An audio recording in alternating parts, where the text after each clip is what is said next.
പ്രശസ്ത കവിയും നോവലിസ്റ്റും സാംസ്കാരിക രംഗത്തെ സജീവ സാന്നിധ്യവുമായിരുന്ന സുബ്രഹ്മണ്യൻ കുറ്റിക്കോൽ വിട പറഞ്ഞു. തളിപ്പറമ്പിനടുത്ത കുറ്റിക്കോൽ വായനശാല ലൈബ്രറിയനായിരുന്നു അദ്ദേഹം. 1987 മുതൽ CPIM കുറ്റിക്കോൽ പടിഞ്ഞാറ് ബ്രാഞ്ച് അംഗമാണ്.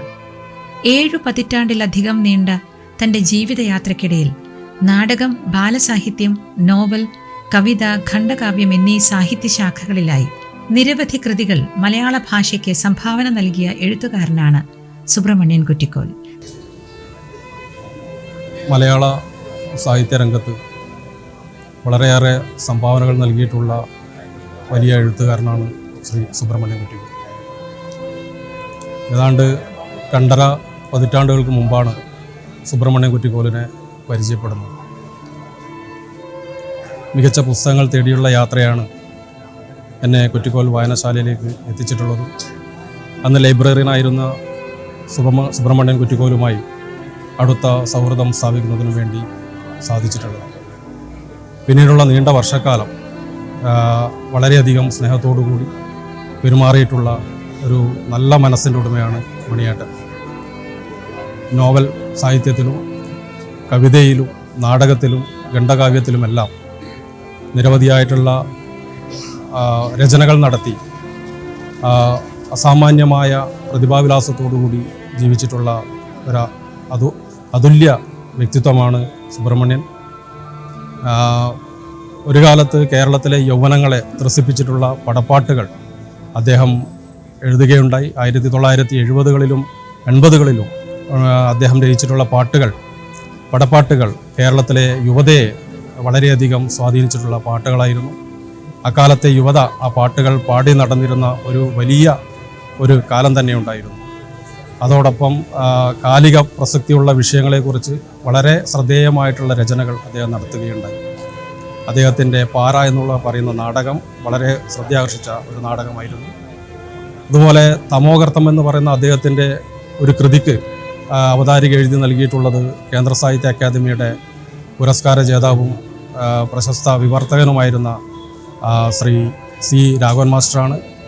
രാഘവൻ മാസ്റ്ററുടെ അടുത്തു നിന്നും ഈ അവതാരിക എഴുതി വാങ്ങിക്കുന്നതിന് വേണ്ടി അദ്ദേഹം എന്നോട് ആവശ്യപ്പെടുകയും അങ്ങനെയാണ് കാസർഗോഡ് പുലിക്കുന്നിലുള്ള രാഘവൻ മാസ്റ്ററെ സമീപിക്കുവാനും ഈ തമോഗർത്തത്തിന് അവതാരിക എഴുതി ലഭിക്കുവാനും സാധിച്ചിട്ടുള്ളത്. പിന്നീടുള്ള ഓരോ കൃതികളും അദ്ദേഹം പ്രസിദ്ധീകരിക്കുന്നതിന് മുമ്പായി ഞാനുമായി ബന്ധപ്പെടുകയും അദ്ദേഹം എന്നോട് അഭിപ്രായങ്ങൾ തേടുകയും ചെയ്തിരുന്നു. അദ്ദേഹത്തിൻ്റെ ചില കൃതികൾ നമ്മുടെ യൂണിവേഴ്സിറ്റി തലത്തിൽ പോലും പാഠക പുസ്തകമാക്കാൻ വിധത്തിൽ നിലവാരം പുലർത്തിയിട്ടുള്ളതാണ്. പക്ഷേ എന്നിരുന്നാലും നമ്മുടെ അക്കാദമിക സമൂഹം വേണ്ട രീതിയിൽ അദ്ദേഹത്തെ ഉൾക്കൊള്ളാൻ തയ്യാറായിട്ടില്ല എന്നുള്ള ദുഃഖകരമായ ഒരു വസ്തുതയുണ്ട്. അപ്പോൾ ഒരുപക്ഷെ മരണാനന്തരമെങ്കിലും അദ്ദേഹത്തിൻ്റെ കൃതികൾ ഒരുപക്ഷെ സർവകലാശാല തലത്തിൽ ആയിക്കൂടെ എന്നില്ല. അതുകൊണ്ട് തന്നെ അദ്ദേഹത്തിന് ഒരുപക്ഷെ ചിലപ്പോൾ മണിയേട്ടനൊക്കെ ഇനി ഓർമ്മിക്കപ്പെടുന്നത് ഉദാത്തമായ കൃതികൾ മലയാള സാഹിത്യത്തിന് നൽകിയിട്ടുള്ള വളരെ പ്രതിഭയുള്ള ഒരു എഴുത്തുകാരൻ എന്നുള്ള നിലയിലായിരിക്കും. 7 പതിറ്റാണ്ട് കാലം ജീവിച്ച് ആ ജീവിതത്തിൻ്റെ നല്ലൊരു ഭാഗവും നമ്മുടെ സാഹിത്യ ലോകത്തിന് വേണ്ടി സമർപ്പിച്ചിട്ടുള്ള അതുല്യ വ്യക്തിത്വത്തിൻ്റെ ഉടമയായിട്ടുള്ള സുബ്രഹ്മണ്യൻ കുറ്റിക്കോലിൻ്റെ ദേഹവിയോഗം എന്നെ സംബന്ധിച്ച് വ്യക്തിപരമായി വളരെയേറെ നഷ്ടങ്ങൾ ഉണ്ടാക്കിയിട്ടുണ്ട്. അദ്ദേഹത്തിൻ്റെ സ്നേഹസാമീപ്യങ്ങൾ ഇനി അനുഭവിക്കാൻ സാധിക്കില്ലല്ലോ എന്നുള്ള വലിയൊരു ദുഃഖം ഈ അവസരത്തിൽ ഞാൻ പങ്കുവെക്കുകയാണ്. കവിതയിലെ വൃത്തവും താളവും എന്ന ഗവേഷണ ഗ്രന്ഥം മുഖ്യമന്ത്രി ശ്രീ പിണറായി വിജയനാണ് മാനവ സൗഹൃദ മന്ദിരം ഉദ്ഘാടന വേദിയിൽ പ്രകാശനം ചെയ്തത്. മഹാഭാരത കഥയെയും കഥാപാത്രങ്ങളെയും ഇതിവൃത്തമാക്കി രചിച്ച ഖാണ്ഡവം, ഭീഷ്മനും ശിഖണ്ഡിയും, ച്യവനപർവം എന്നീ നോവലുകൾ പ്രസിദ്ധീകരിച്ചിട്ടുണ്ട്. അദ്ദേഹത്തിന്റെ പാര, അശ്വന്തം, നീതിപാലകരുടെ രാത്രി, ചികിത്സ എന്നീ നാടകങ്ങൾ കുറ്റിക്കോൽ യുവജന കലാസമിതി അവതരിപ്പിച്ചിട്ടുണ്ട്. 1970-80കളിൽ ശ്രദ്ധേയമായ നാടക നിരൂപണങ്ങൾ അദ്ദേഹം ദേശാഭിമാനി വാരികയിൽ എഴുതി. സാംസ്കാരിക രംഗത്ത് ഒട്ടേറെ സംഭാവനകൾ ചെയ്യുകയും 12ഓളം പുസ്തകങ്ങൾ രചിക്കുകയും ചെയ്ത ഒരു മഹൽ വ്യക്തിയാണ്. അതുപോലെ തന്നെ നമ്മുടെ നാട്ടിലെ യുവാക്കളെ ഉൾപ്പെടെ, വിദ്യാർത്ഥികളെ ഉൾപ്പെടെ വായനയുടെ ലോകത്തേക്ക് പിടിച്ചുയർത്തുന്നതിൽ വളരെ സജീവമായ ഒരു പങ്ക് വഹിച്ച മണിയേട്ടൻ ദീർഘകാലം വായനശാലയുടെ സെക്രട്ടറി, അതുപോലെ ലൈബ്രറിയൻ, 25 വർഷക്കാലം വായനശാലയുടെ സെക്രട്ടറി ആയിരുന്നു. ആ സമയത്താണ് ഈ കുറ്റിക്കോ യുവജന വായനശാലയുടെ നിർമ്മാണ പ്രവർത്തനങ്ങൾ നടത്തിയിട്ടുള്ളത്. അതുപോലെ കലാസമിതിയുടെ ഭാരവാഹിയും, അതുപോലെ 4ഓളം നാടകങ്ങൾ, സുബ്രഹ്മണ്യൻ രചിച്ച 4ഓളം നാടകങ്ങൾ കലാസമിതി വേദിയിലെത്തിക്കുകയുണ്ടായി. 12ഓളം പുസ്തകങ്ങളുടെ കാര്യം പറഞ്ഞു. മഹാഭാരത കഥയുടെ ആസ്പദമാക്കി 3 പ്രശസ്തമായിട്ടുള്ള നോവലുകൾ രചിച്ചിട്ടുണ്ട്. അത് സാഹിത്യ പ്രവർത്തക സഹകരണ സംഘം ഉൾപ്പെടെ വിവിധ പ്രസിദ്ധീകരണങ്ങളിലൂടെയാണ് അതൊക്കെ നടത്തിയിട്ടുള്ളത്. മരിക്കുമ്പോൾ 72 വയസ്സായിരുന്നു. മൊബൈലിൽ ടൈപ്പ് ചെയ്തിട്ടാണ് അദ്ദേഹം പുസ്തകങ്ങൾ രചിച്ചതെന്നുള്ളതാണ് ഒരു അത്ഭുതം. കാരണം കിടപ്പിലായപ്പോൾ മൊബൈലിൽ ടൈപ്പ് ചെയ്ത് പുസ്തക രൂപത്തിലാക്കുന്നതിന് വേണ്ടി പ്രസിദ്ധീകരണശാലകൾക്ക് അയച്ചു കൊടുക്കുകയും അപ്പോൾ അതിൻ്റെ അടിസ്ഥാനത്തിലാണ് എല്ലാ പുസ്തകങ്ങളും രചിക്കപ്പെട്ടിട്ടുള്ളത് എന്നുള്ളതാണ് എടുത്തു പറയത്തക്ക ഒരു വിഷയം. വളരെ സജീവമായ പ്രവർത്തനം. ശാസ്ത്രാഹിത്യ പരിഷത്തിൻ്റെ ആദ്യകാല യൂണിറ്റ് പ്രസിഡൻ്റായിരുന്നു. അതുപോലെ സെക്രട്ടറി, പിന്നെ തുടർന്ന് സെക്രട്ടറി ആയിരുന്നു. അതേപോലെ തന്നെ പുരോഗമന കലാസാഹിത്യ സംഘത്തിൻ്റെ സജീവ പ്രവർത്തകൻ. ഒരുപാട് ഇപ്പോഴും ബ്ലോഗിൽ മൊഴിയാളൻ എന്നുള്ള ബ്ലോഗ് നമ്മളിവിടെ ഇദ്ദേഹം ആദ്യകാലങ്ങളിൽ ഈ മൊബൈൽ ഉപയോഗിക്കാൻ പറ്റാത്ത ഒരു കാലഘട്ടത്തിൽ മൊബൈലിൻ്റെ സാങ്കേതിക വിദ്യ ഏറ്റവും കൂടെ സ്വായത്തമാക്കിയ ഒരു വ്യക്തി കൂടിയാണ് ഈ സുബ്രഹ്മണ്യൻ. അപ്പോൾ ഏത് രംഗങ്ങളിലും തൻ്റെ കഴിവ് പ്രകടിപ്പിക്കുകയും അതുപോലെ തന്നെ ഒട്ടേറെ നാടകങ്ങളിൽ ജഡ്ജായിട്ട് പോകാറുണ്ടായിരുന്നു. ആ സമയത്ത് പല പ്രസിദ്ധീകരണങ്ങളിലും തൻ്റെ റിവ്യൂ പ്രസിദ്ധീകരിക്കാറുണ്ട്. അതുപോലെ തന്നെ ആദ്യകാലങ്ങളിൽ DYFI പോലുള്ള സംഘടനകളുടെ മാർച്ചിങ് സോങ് രചിക്കപ്പെട്ടിട്ടുണ്ട്, മുദ്രാവാക്യങ്ങൾ രചിക്കപ്പെട്ടിട്ടുണ്ട്. അങ്ങനെ ഒട്ടേറെ സംഭാവനകൾ ചെയ്ത മഹൽ വ്യക്തി നമ്മെ വിട്ടുപിരിഞ്ഞിരിക്കുകയാണ്. അതെ, വൈദ്യശാസ്ത്രത്തിൻ്റെ ഒരു അപൂർവ പ്രതിഭാസം കൂടിയാണ്. കാരണം 6 മാസക്കാലം മാത്രമേ ജീവിച്ചിരിക്കൂ എന്ന് പറഞ്ഞുകൊണ്ടാണ് മണിപ്പാലിൽ നിന്ന് അദ്ദേഹത്തിനെ തിരിച്ചയച്ചത്. പക്ഷേ അദ്ദേഹം വളരെ ശക്തമായ രീതിയിൽ തന്നെ അതിനെ പ്രതിരോധിച്ചുകൊണ്ട് സ്വയം ശക്തി ആർജിച്ചുകൊണ്ട് അദ്ദേഹം നിലനിൽക്കുകയായിരുന്നു ഇത്രയും കാലം. അപ്പോൾ നമുക്കെല്ലാം മറക്കാനാവാത്ത അനുഭവം പങ്കുവച്ചിട്ടാണ് അദ്ദേഹം നമ്മെ വിട പറഞ്ഞിട്ടുള്ളത്. വിപ്ലവ യുവജന പ്രസ്ഥാനത്തിന്റെ സമരവേലിയേറ്റങ്ങളുടെ കാലത്ത് നിരവധി പടപ്പാട്ടുകൾ അദ്ദേഹം രചിച്ചു.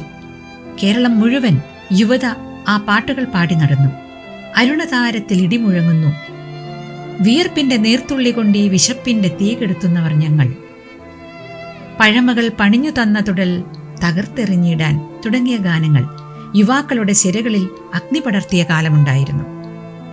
വളരെ കാലത്തെ 40 വർഷത്തെ പ്രവാസത്തിനിടയിലും വളരെ അടുത്ത ബന്ധം കാത്തുവെച്ച ഒരു നല്ല എഴുത്തുകാരൻ.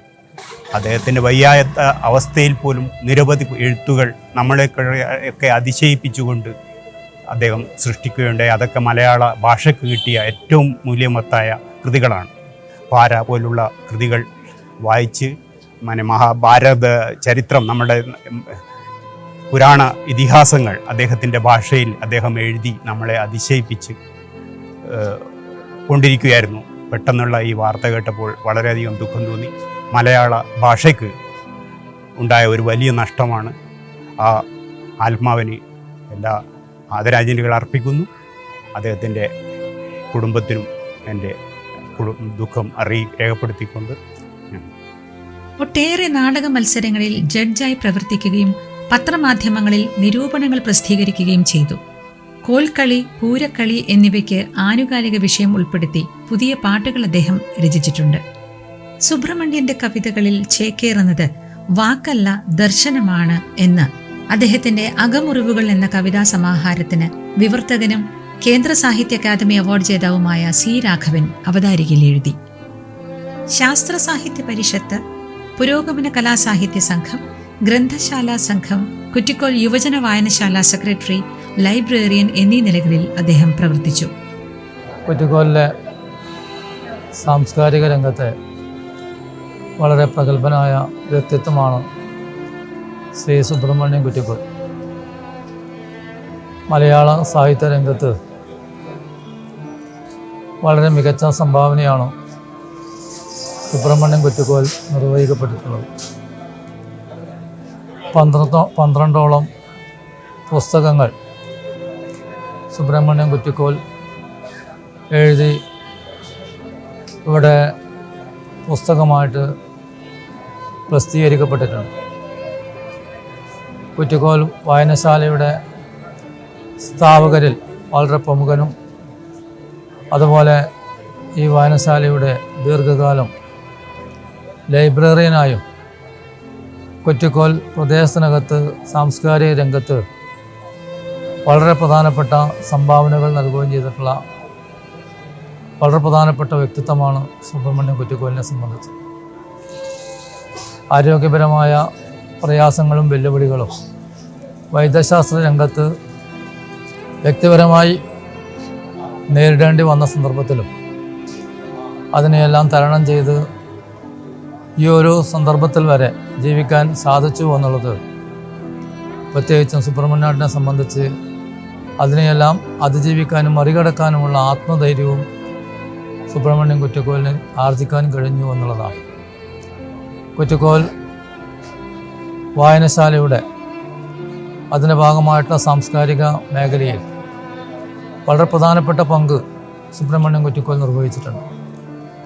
പുസ്തക രചനയിലൂടെ പ്രത്യേകിച്ചും നോവലായാലും അതുപോലെ തന്നെ നാടകരചനയായാലും ഉൾപ്പെടെയുള്ള മേഖലകളിൽ വ്യക്തിമുദ്ര പതിപ്പിച്ചിട്ടുള്ള ഒരു വ്യക്തിത്വം കൂടിയാണ് സുബ്രഹ്മണ്യം കുറ്റിക്കോൽ.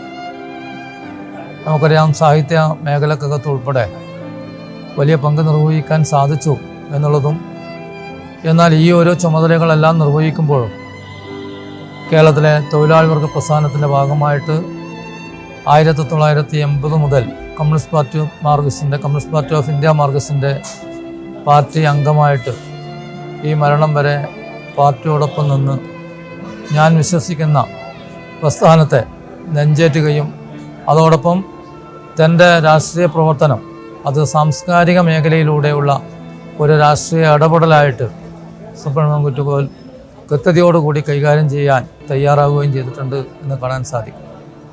കേരളത്തിലെ തന്നെ അറിയപ്പെടുന്ന എന്ന് പറഞ്ഞാൽ ആരോഗ്യപരമായ പ്രയാസങ്ങൾ നേരിട്ട് ഒരു റൂമിനകത്ത് നിന്നുകൊണ്ടാണ് ഈ സാംസ്കാരിക രംഗത്ത് ഇത്രമേൽ ശ്രദ്ധേയമായ ഇടപെടലുകൾ സംഘടിപ്പിക്കാൻ കഴിഞ്ഞിട്ടുള്ളത് എന്നുള്ളത് സുബ്രഹ്മണ്യം കുറ്റിക്കോലിനെ സംബന്ധിച്ച് ഏറെ പ്രധാനപ്പെട്ടതാണ് എന്ന് പറയാൻ സാധിക്കും.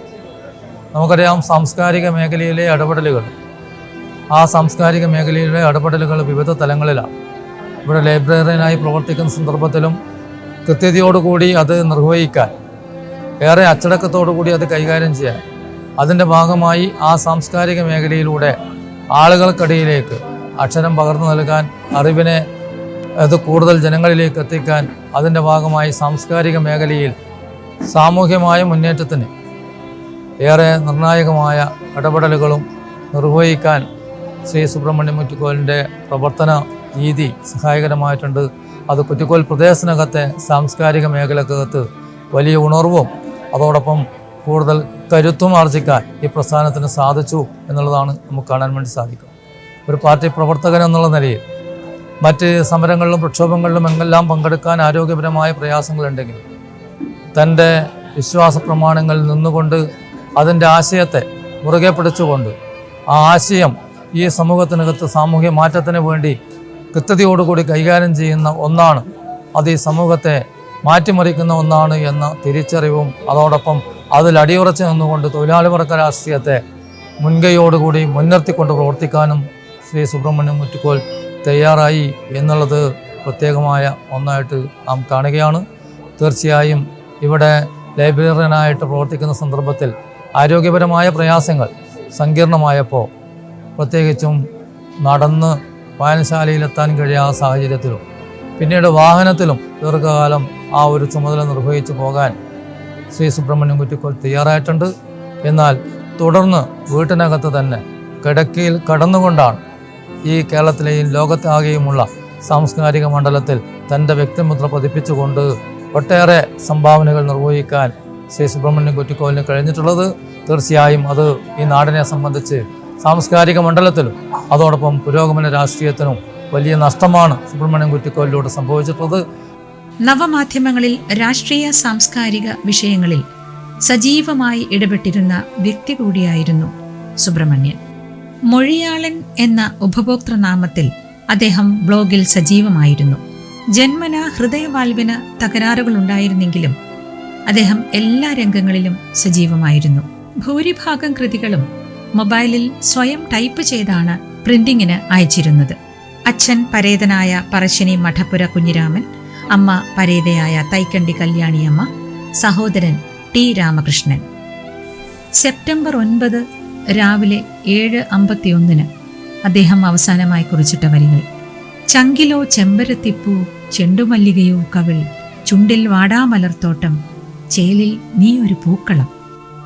തന്റെ വയ്യായ്മകളോട് പൊരുതി കലാസാഹിത്യ സാംസ്കാരിക രംഗത്ത് വ്യക്തിമുദ്ര പതിപ്പിച്ച സുബ്രഹ്മണ്യൻ കുറ്റിക്കോലിന്റെ ദീപ്തസ്മരണകൾക്ക് മുന്നിൽ പ്രണാമം.